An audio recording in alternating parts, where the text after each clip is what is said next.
Hi everyone, my name is Jade Calver. I own and operate Calver and Associates Canadian Immigration Services. Today I'm going to be talking about refusals under the spousal sponsorship class and some of the top reasons for refusals under this immigration class. Again, I prepare hundreds of spousal or common law partnership sponsorship applications each year. So I see a lot of these types of applications, and lots of clients do come to me with their refusals, or they've come to me after they've submitted an application themselves and the officer has major concerns about the relationship itself. Today I'm going to be going through some of the top reasons for refusal that I see with spousal sponsorship applications, and hopefully this will help you with your application and making sure that you have a successful sponsorship application. So one of the first reasons are incomplete forms. Immigration Canada is very picky about the immigration forms being completed properly. Every single piece of information must be completed in these application forms in order for them to accept the application. If you send in a form that's missing a lot of information, the intake officer has the right to refuse the application as incomplete, and they will send the application back to you. On that note, another reason that we see refusals are outdated forms. So Immigration Canada has a habit of frequently updating sponsorship application forms. Again, if you send in an application to the processing offices and you have forms that are outdated, meaning that there's a new version of the form already, they will also return the application to you. So it's really important that you go through the application before you submit and make sure everything is the most recent version when you're submitting the application. On that note, just going back to the forms, so the forms do need to all be signed. Similarly, the intake officer can return your forms back to you if they're unsigned. Also, if they're still dated or post-dated, so the application forms have to be signed within 90 days of receipt of the application.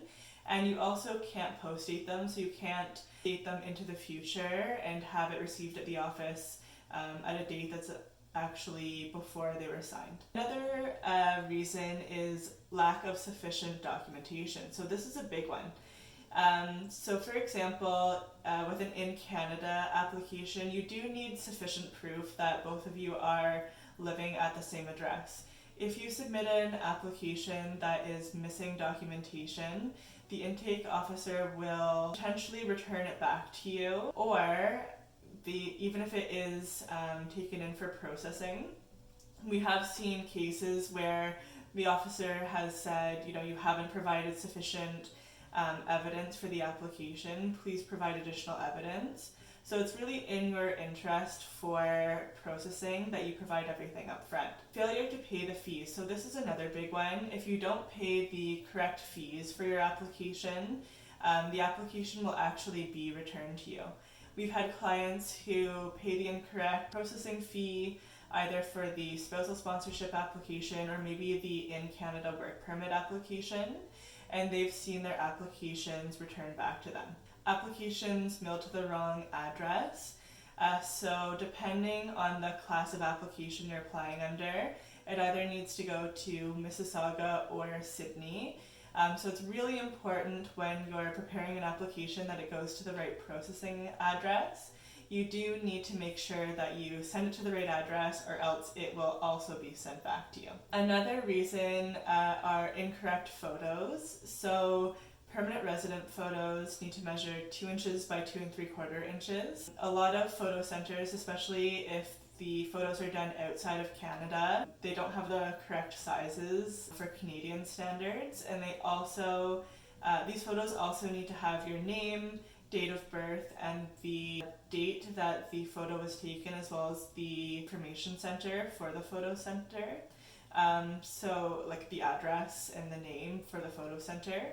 If you don't include any of this information, or if they're the incorrect size, the application may not be processed. Another issue that we see is people mixing up who's the sponsor or the principal applicant. Sometimes they include too many people in the application.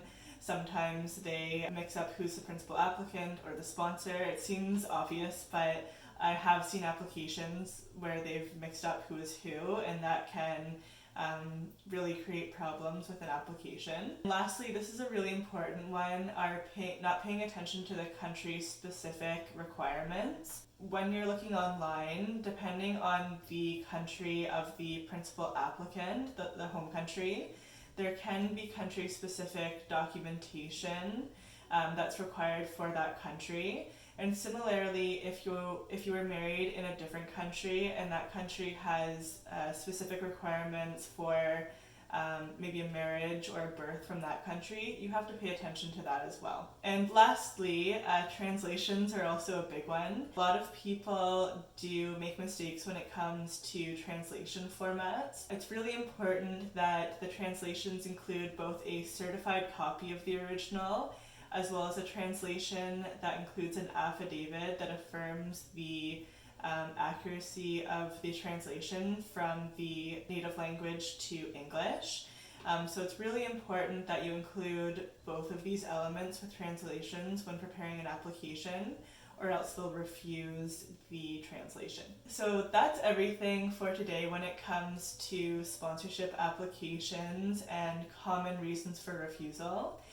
I hope that this information was helpful. If you have any questions regarding your Canadian spousal sponsorship or common law spousal sponsorship application, we're happy to help. We're online at calverimmigrationservices.com.